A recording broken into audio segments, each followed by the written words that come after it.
Aisee, pongezi sana kwa wale wote ambao bado wamekaa kufikia saa hii na bado wanaendelea kutizama Boss TV, lakini kipindi ambacho nilikwambia wanachokitizama ni Hustle Bora. Baharia ndio nahodha ambaye wanakuendesha kila siku. Make sure kwamba unatizama Hustle Bora, lakini nataka niendelee kukushirikisha wewe ambaye unaendelea kutizama Hustle Bora kupitia njia ya mitandao ya kijamii Facebook, Twitter na Instagram @Boss TV. Lakini pia upande wa YouTube unaweza kupata pia hapo, na subscribe na turn on notification pia itakuwa vizuri. Ukihisi kwamba Gabriel anastahili pongezi kwa kile kitu ambacho anakifanya na kupatia nafasi pia, hiyo ni kupitia hiyo nambari ambayo inatembea hapo chini ya runinga yako, utakuwa unaniandikia chochote, unakaa swali, unahitaji pia kumpatia pongezi na kupatia hiyo nafasi. Mimi nitakuwa na kazi yangu ni kuzisoma na kupitia moja kwa moja nazushia, lakini pia nataka kuwapatia pongezi kwa wale wote ambao kufikia sasa wanaendelea kutuma ujumbe zao, kwa wale wote ambao wanampatia pongezi Gabriel kwa kile kitu ambacho anakifanya, maana kupambana pia ni njia mojawapo ya kujipanga katika mafanikio yako. Siku zote wanasema hustle kwa bora ni wewe uendelee kujituma, hustle kwa bora ni wewe uendelee kupambana. So tumeingia katika sehemu nyingine ambapo bado story ni nyingi, ambazo story zote zitakuwa zinamhusu Gabriel ambaye leo tumesema acha tuongee naye. So tumesikia upande wake wa kwanza kuhusiana na story yake, mahali ameanzia mpaka pale amefikia. Je, unahisi kwamba hii safari ina urahisi ama ina ugumu, na kama kuna ugumu ni kitu gani ambacho unafaa kukifanya ndio kuhakikisha kwamba ugumu unapokuja unaendelea kusimama na biashara yako inaendelea kwa vizuri, unahakikisha kwamba unajipatia mkate wako wa siku. So Gabriel, bado kuna vitu ambavyo unatamani kuvijua, kidogo utasimama pole kidogo kukusumbua, lakini kuna vitu bado nataka kuvijua. Unajua kuna mtu labda ametamani siku moja pia hajafanya hii biashara, lakini hajui ataanzia wapi.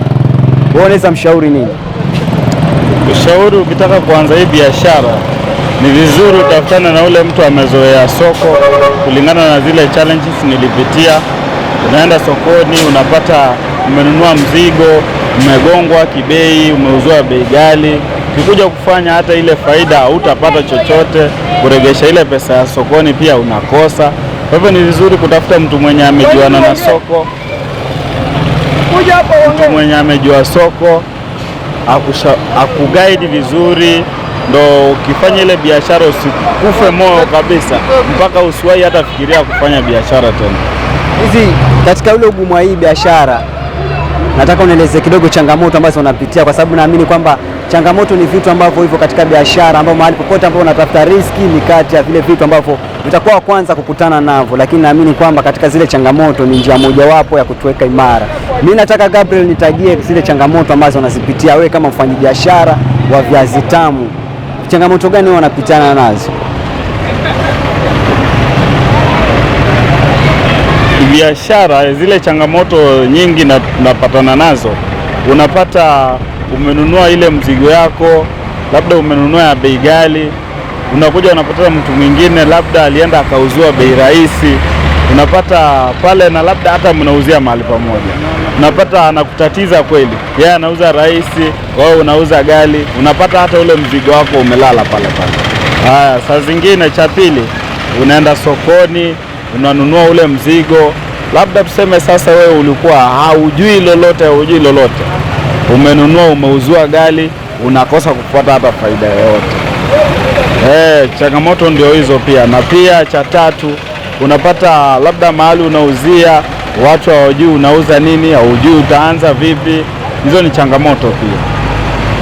Hivi mimi nikitaka kuja labda kwa nije nifanye hii biashara, wewe unaweza, kwa ule mtu ambaye hajui vitu gani ambavyo anafaa kuzingatia sana kwa kina kabla aenda akachukue mali, lazima kuna vitu ambavyo anafaa kuzingatia. Nataka nitajie zile vitu ambavyo wanafaa kuzingatia kama mfanyabiashara. Kiupande wa kwangu inahitajika hasa uangalie wateja ni wale tu, wanasumbua kweli, wanakuambia hii mzigo yako kaka, mbona hii mzigo yako yakaa ni kama ni ya kitambo. Niwende uangalie, ujue kuchagua ile gunia, uangalie vizuri ile. Kama sisi sasa watu wa pwani unapata wanazingatia sana, wanasema bana tunataka mng'aro sisi, mbona hii viazi yako si mng'aro bana. Mng'aro ni viazi vya aina gani yani? Hiyo tuseme sasa mng'aro wanataka ile nzuri, ile smooth, wanasema wataki yenye inakaa hivi ni kamba inatushimo shimo, wanasema wanataka mng'aro kabisa. Yaani ile iko smooth kabisa, hawataki yenye imejikunja, wanataka ile pia iko laini. Mizigo yote inaitwa wapi? Hii mali yote inaitwa wapi?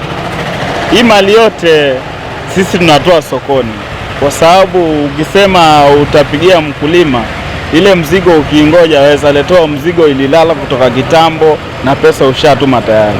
Kwa hivyo sisi tuna prefer sana kwenda kuchagua pale sokoni, ndo kasikule kwako.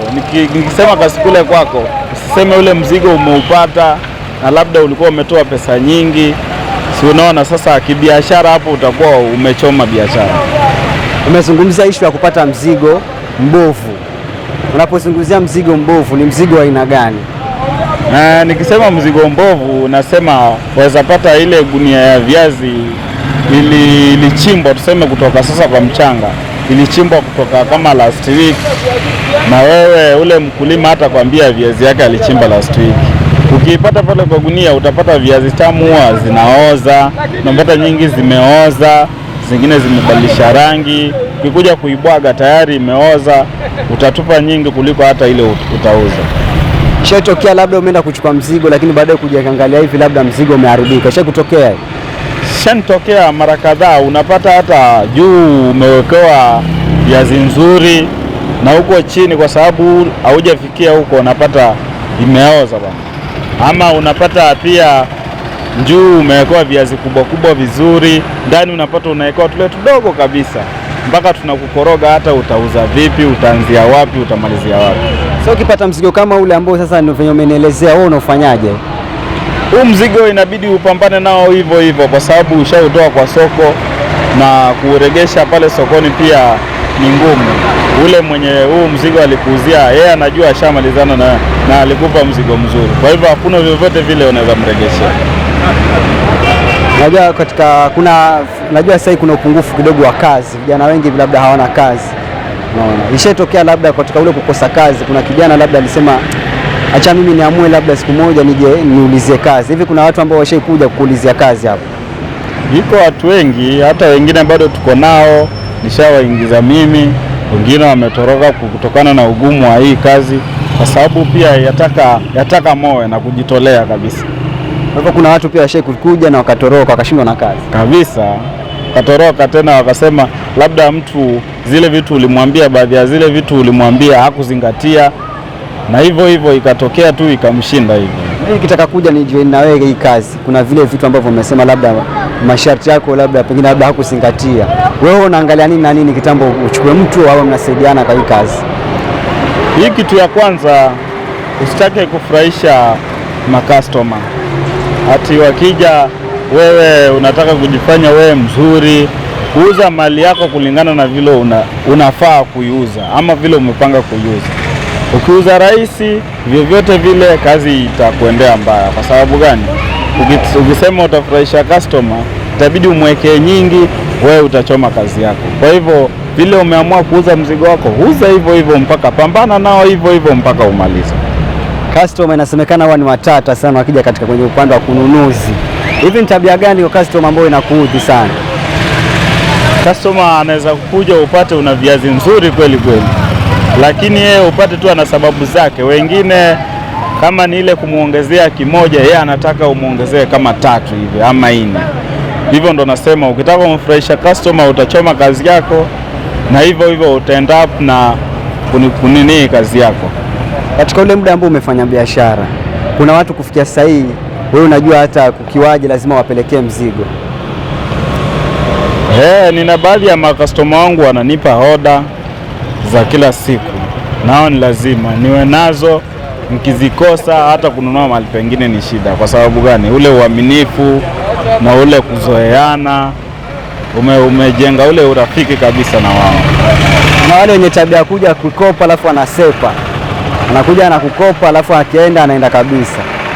Wewe unawaambiaje watu kama hao? Kibiashara sioni hiyo ni kama ni kitu atisia kawaida, ni kitu ya kawaida na itakuwepo na itazidi kuwepo. Kwa hivyo unajipa moyo tu. Kwa sababu gani? Haja kuvunja mkono, ni kama tu kule kuibiwa tu, huwezi kufa moyo. Hiyo ni lazima utakopesha, wengine watalipa, wengine hawatalipa.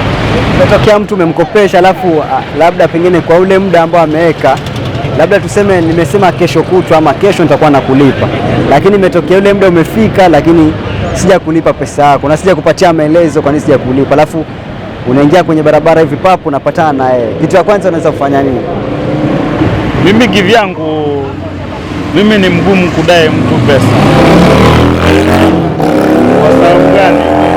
Yule mtu unapata hata kivyangu mimi huwa ni ngumu kudai yule mtu pesa. Kwa sababu gani? Naona ugumu, yule ni mtu, mimi hata wengine hata nacheka na wao, kwa sababu mtu hata ukimkazia saa zingine hata anaweza potea kabisa, asiwahi nunua kwako tena na asiwahi kukulipa, hata nafika mahali hata anaanza kujificha. Kwa hivyo mimi hata ukinitoroshea, kwa sababu na mimi pia kuna zile limiti zangu naweka, siwezi kukopesha pesa nyingi. Kifika kama 100 hivi ama 150 siwezi zidisha hapo, kwa sababu nikizidisha hapo wakuwe watu 2, 3, 4 watanipeleka hasara. Nataka uangalie kamera pale, uongee na wale watu wenye tabia ya kukopa alafu anasepa. Wewe kama mfanyabiashara, nataka uambie kitu tu. Wasee wa tabia hiyo sio freshi, unampeleka ule mtu hasara, ama ile mahesabu yake alikuwa amepiga unamfanya iwe kwa muda mwingi. Labda alikuwa mpanga kununua kitu chake, umemrudisha chini, umempa hard time kuja kuachieve zile goals zake. Kwa hivyo si freshi, na sisi ni wasee wa kuhustle, si freshi. Inabidi hata kama ni mtu unataka kusepeshea mtu, tafuta mtu mwenye ako nacho, si timu maasla. Sisi timu maasla, sisi hatupendi hivyo. Unaweza leta grudge na mtu, msee akakugonga mkapigana bure, si freshi. Umesema hii ni moja ya biashara ambayo ina watu wengi sana, watu wengi wanaifanya sana, kwa sababu ule ukweli, hata mimi unaangalia hivi unaona asilimia kubwa watu sana wanaifanya, na kuna wale ambao umesema pia bado walifanya na wakashindwa, labda pengine labda kufilisika, ama labda biashara ikawashinda, ama labda peka changamoto pia zilikuja zikawasumbua mpaka ikafika kati wakashindwa. Wewe unahisi ugumu wa hii kazi sana uko wapi, ambao watu wengi wanapojaribu wengine wanashindwa kujiendeleza? Ugumu wa hii kazi, kitu moja, unapata bado hujajuana na soko. Ununuzi wa mali pia inategemea ile bei utakuja kuuza. Unakuja unapata yako wewe ulinunua gari, unapatana na msee mwingine yeye yake anajuana na ule msee wa soko, yeye amemuuzia rahisi. Kwa pale kuuzia wale makastoma, yeye atauza rahisi, atamaliza yake, kesho akuja amalize hiyo yake tena, wewe bado nang'ang'ana na ile yako, itakupeleka hasara. Kwa hivyo utaenda labda huko kusema umesema kufilisika, hivyo na unapata msee anasema hiyo kazi bana haina faida, wale wasee hata hawapati lolote. Lakini challenge ni moja, wewe ulikuwa bado haujajuana na soko vile. Moja ya kuhustle ni kuona kitu ambacho umekipata kulingana na kile umekipata kutokana na pale mahali ambapo unafanya hustle yako. So mimi nataka nikuulize baadhi ya zile vitu ambavyo ukiviangalia unasema labda ingekuwa labda sikuuza viazi tamu ingekuwa siko nacho, nataka unaambie. Nimefanya vitu nyingi na hii kazi yangu kiukweli, kuanzia maisha nimeanzia hapa. Ndio maana mimi sifi moyo, nafanya hii kazi, najilisha, niko sawa, siibii msee. Nikitaka vitu zangu nikipiga hesabu zinaingiliana, za zingine ikishindikana na sukumana mpaka zinaingiliana. Kwa hivyo kivyangu mimi imenisaidia kivyangu. Kama ni mzae namtumia kitu kidogo, kama ni maadhe namtumia kitu kidogo, na pia mimi ya kuwa zile vitu zangu, baadhi ya zile vitu zangu kama vile nimesema napata nikitaka, kutokana na hii kazi yangu ya kuuza viazi tamu. Unahisi kwamba hii inaifaa kuitwa hustle bora? Kiukweli yafaa kuitwa hustle bora. Kivyangu mimi imenijenga freshi, naendelea nayo freshi kulingana na vile nasukuma huu mzigo wangu. Nimejua njia nyingi ya kusukuma haraka, na sasa hivi niko hapa nilipo sasa hivi. Sasa hivi tukija tukupatie kama mwaka mmoja tutakuona wapi? Sema ukweli, hii kazi kwa saa hii imekuwa na challenges nyingi. Sijui ni kutokana na ugumu wa maisha ama nini. Makanjo wanatusumbua sana, kama hapo unavyotuona sasa hivi tuko kwa barabara.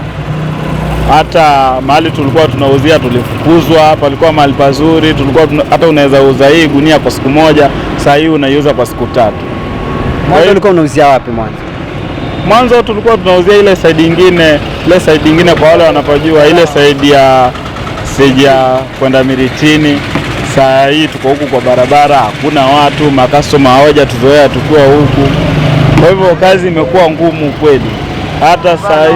Hata saa hii bado mimi najisikia hata niko karibu hata kugive up.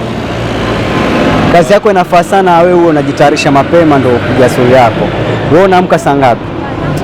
Sema ukweli, kuna siku naamka kama sina mzigo, inabidi uamke kama saa 11 asubuhi, uende soko, unarudi mida ya saa 2 ndio uanze kazi. Na kurejea nyumbani? Kurejea nyumbani kulingana na vile hali iko saa hii, kurejea nyumbani ni mida ya saa 2:30. Ukienda mapema hiyo waweza chelewa hata mpaka saa 3 saa zingine. Kitu cha kwanza kabla utoke kwa nyumba wewe unafanya nini?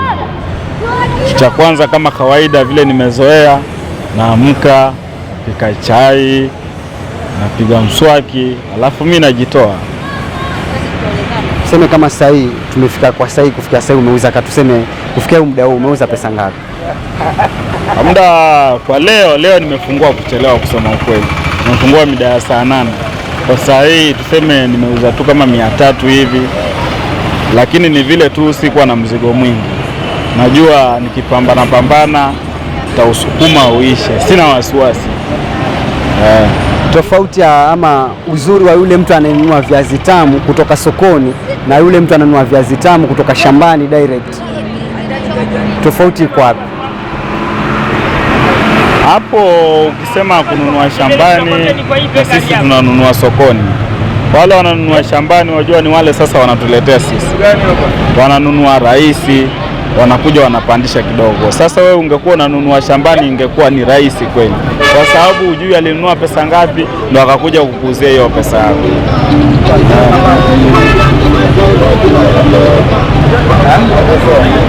Sasa ndio hivyo nimekuelezea. Mtu mwenye amenunua shambani iko rahisi kuliko mtu ameenda kununua sokoni. Soko lazima mtu aongeze ile faida yake ndio pia yeye apate kitu. Shambani tunatoa gunia na moja pesa ngapi shambani? Hiyo huwa ni ngumu kufahamu, lakini kwa vile nasikia gunia kama hiyo tunanunua 1500, wao wanaweza chukua 2000 kama na 2500 hivi ama 3000, ndio pia yeye aongeze fare yenye ameisafirisha akakutuletea sokoni. Unapata sasa yeye amekula kama 1000 ama amekukule kama 500. Tofauti ni hiyo. Kwa ule muda ambao wewe umefanya hii kazi, sasa hivi umesema una kama muda wa miaka 2-3 kwenye hii hustle. Ushawahi kufikiria labda siku moja kuwa na shamba lako la viazi tamu? Kulingana na hali yangu mimi vile ninavyojua, hii si ile ati kazi tuseme nimeisomea na ifanya tu kwa vile nikiendelea kungojea tu nijue kama nitafanikiwa upande wangu. Si eti mambo ya kufikiria kuwa na shamba, hiyo bado sijaifikiria hiyo.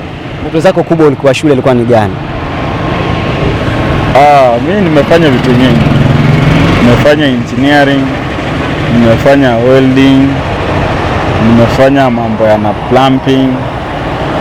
Basically yangu hizo vitu zote nimefanya tu mechanical engineering. In short. Hiyo ndio ilikuwa ndoto yako ukiwa shule? Kabisa. Na bado ndoto ziko mpaka kufikia sasa hii ama? Hiyo ni passion yangu na bado naendelea kuipigania. Kama kawaida, lazima uweze kufa moyo kwa kitu umekisomea miaka nyingi. Kwa hivyo tuweke matumaini kwamba siku na siku tutakuja tuone mtu mwingine amesimama hapa, lakini si Gabriel. Gabriel atakuwa ametoka ameenda kufanya kile kitu ambacho anakipenda zaidi. Kama kawaida, hata sidhani kama ni mbali. Nasukumana na hii hali nione mwaka utaisha vipi. Kama next year hivi kama mtu atakuwa mazuri, inshallah nitajisukuma kwa mambo mengine. Gunia, mkokoteni ni vitu ambavyo vinahitaji nguvu nyingi sana kuzibeba kutembea. Hebu nataka uniambie experience yako ya kwanza ndio umeamua sasa hii ndio hasa unafaa kuifanya. So imebidi kwamba umeweka gunia, viazi vyako tamu vizuri na mkokoteni ndio gari ambayo unafaa kuitumia. Experience yako ya kwanza ilikuwaje? Ilikuwa ngumu kwa vile hujazoea kufanya kazi ngumu na umejipata kwa mkokoteni. Kisukuma kulala kuamka kesho yake shida. Lakini kwa saa hii niko sawa. Tunashinda nayo siku mzima, kilala na amka fresh.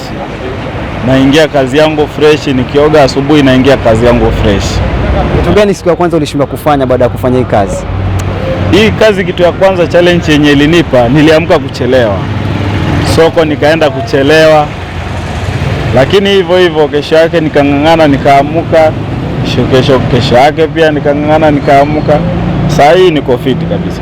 Kwa yule mtu ambaye anataka kwanza, anafaa kwanza na kama gunia ngapi hivi ndo afanye kazi? Kusema ukweli, kwa mtu anaanza yabidi uanze na nusu kama gunia hivi. Ndio ung'ang'ane nayo, utafute makastoma, upate makastoma, uende ununue gunia, nusu gunia tena.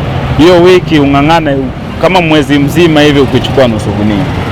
Wewe kama wewe ilikuchukua muda gani ndo ukaamua kwamba sasa inafaa kuchukua gunia full ama gunia 2 ama gunia 3 kwa siku? Ilichukua muda gani? Wakati wetu watu hawakuwa wengi, kwa hivyo haikunichukua muda mwingi sana. Ilinichukua kama muda wa wiki moja hivi nikaanza kununua gunia, na saa hii niko hapa.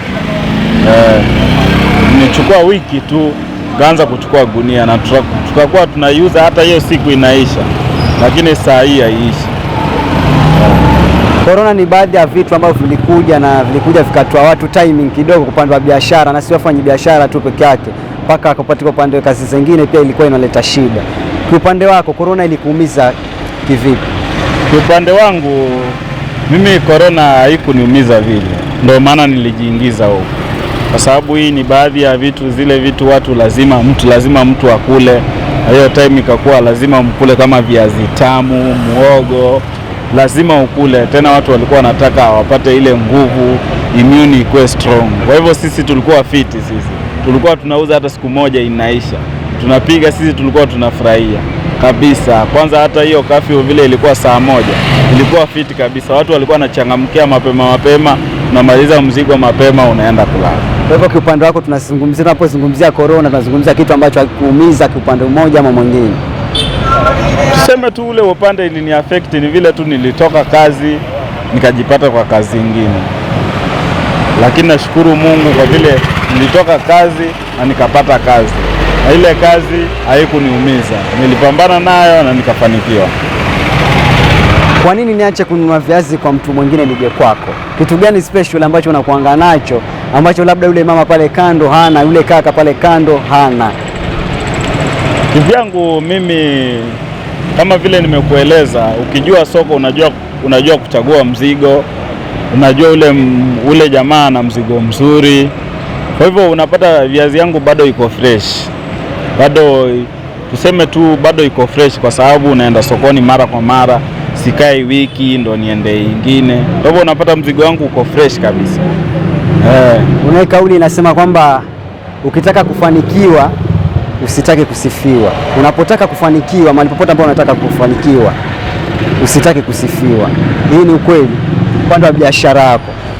Ni ukweli kabisa, kwa sababu watu wanaweza pita mahali kwingi wakakuja kwangu, na mimi sijawaita wala hati situmii chochote, wanajileta wenyewe. Ni ile mali tu inawafanya wakuja. Kwenye biashara natakana uwe na, kuna vitu gani ambavyo kama wewe mfanya biashara natakana uwe navyo ambavyo vitawafanya customer wako wao wanakuja kila mara? Ni nini vile vitu ambavyo unafaa kuwa navyo? Kitu ya kwanza inafaa ukuwe roho safi.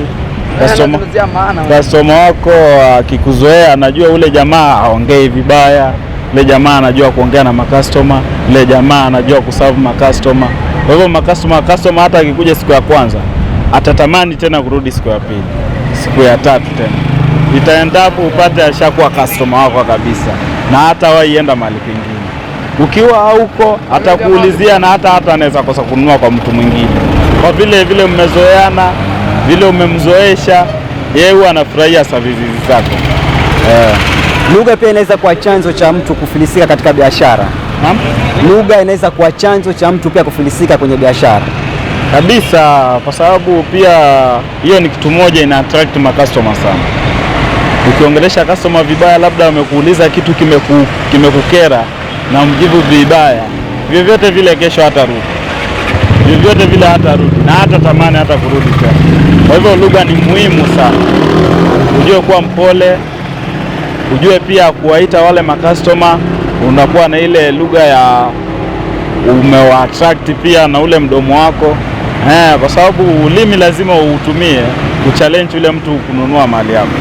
Na mtu aliniambia kwamba ukipendekeza sana roho safi kwenye biashara, ukiwa na roho safi sana, kufanikiwa kunakuwa na ugumu sana, kwa sababu hutawahi kufanikiwa kwa sababu ya roho safi. Kama mimi nikija viazi ni tuseme kwa mfano ni shilingi 50, lakini mimi nina shilingi 20. Lakini kwa sababu una roho safi inabidi unanipatia. Lakini watu wanasema kwamba ukiwa na roho hiyo ni vigumu sana kufanikiwa. Hiyo ni ukweli? Inategemea ni roho safi upande huko. Sikuwe ni roho safi ujifanye mzuri, ushukishe bei, ufilisike. Kuwa roho safi, kuongea na ule customer na muongelesha maneno mazuri mpaka hata yeye pia amependa kununua mzigo wako. Hii ni chakula. Na ukweli ni chakula ambacho kinapendwa na watu wengi.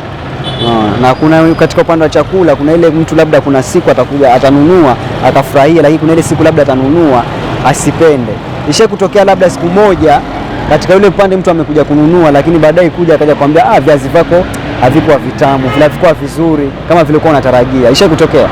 Hiyo ni kitu ya kawaida na lazima itakuwa. Kwa hivyo inabidi pia ujue vile utajitetea. Mwambie bana, si kila siku, lakini ilikuwa hiyo siku tu na ishapita, huu ni mzigo mwingine nimeleta ni mzuri. Na wewe pia ni vile tu nimekueleza, ujue kuchagua ule mzigo, ujue hii kitu nimechukua inafaa ama si ile inafaa. Sasa hivi tuseme labda kwa haraka haraka, hesabu zetu za haraka haraka, kwa mwaka tunaweza tukaweka pesa ngapi kwa hii kazi? Ukipiga kwa siku upige tuseme tu pesa ndogo 300, ukipiga kwa mwaka utapata uko na pesa yako nzuri. Kwa siku tunahesabu kama 300, hiyo ni pesa chini. Yeye ametuambia ni pesa chini, lakini kwa wale ambao wananitazama nataka tufanye hii hesabu. Ikiwa kwa siku pesa chini unaweza ukapata 300, na biashara ikiwa nzuri kumaanisha unapata zaidi ya 300. Je, kwa mwaka tunapoamua tuna save 300 kwa siku kwa ile pesa ndogo tunaweka, itakuwa ni pesa ngapi?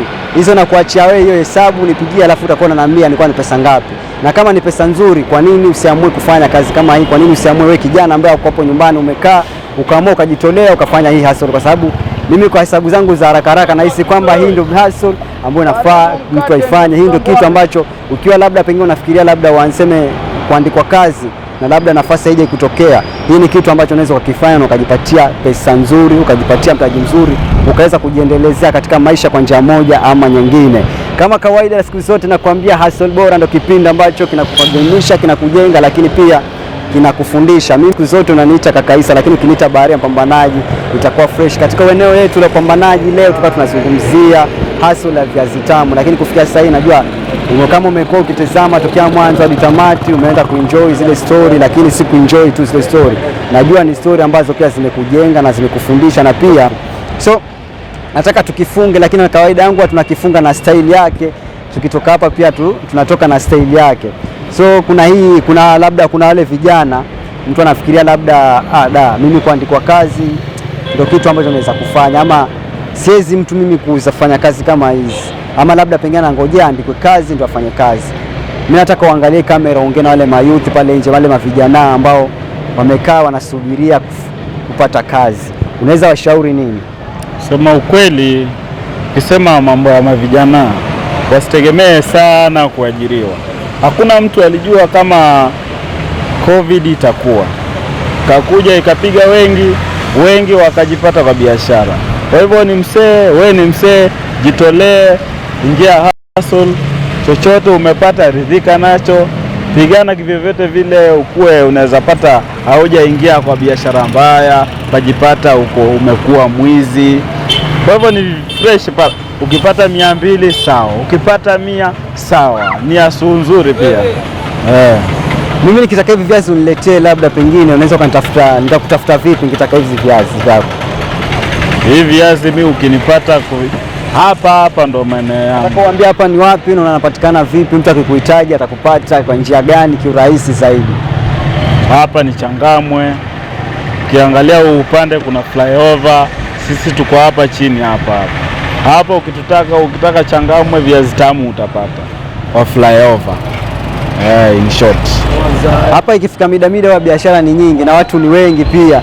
So mimi kwa yule mtu ambaye anataka kuja, lakini nimeamua kwamba mimi nataka kwenda mahali pale kwa yule jamaa ambaye Siku moja tulimwona kwa runinga tukipiga story, anakuja anamtafuta nani, nataka unitajie jina fresh.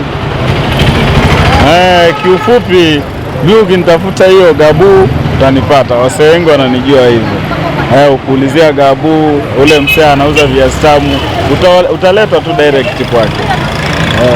Mimi naitwa Baharia Kakaisa, lakini niko na AK yangu Baharia Kakaisa, ama ukipenda Kakaisa, ukipenda Baharia Mpambanaji. Katika kwenye kila kitu anachokifanya lazima kuange na AK, ndio mtu akija isiwe tu Gabu tu kama nani. Nataka unitajie ile AK yako ambayo uko nayo. AK mara nyingi inakuwa kama wasanii, lakini sasa ukiweka AK kwa vitu kama viazi utajulikana na nani mambo ya kama AK. Kwa hivyo mimi najulikana tu Gabriel, hiyo AK tuseme sasa ndo naweza iweka kama AK yangu sasa. AK Gabu, Gabriel AK Gabu. Wasee wengi wananiita yule msee wa viazi tamu. Sasa ile nafaa kutumia sana. Sasa itakuwa hivyo sasa. Wasee nitawafundisha wakinitaka AK viazi tamu. Kuulizia ule msee wa viazi anaitwa Gabu ni upi? Yule AK viazi tamu. Sasa utanipata kwa AK viazi tamu. Mimi ndo msee yule msee anajulikana, hapa ndo nyumbani kwa viazi tamu.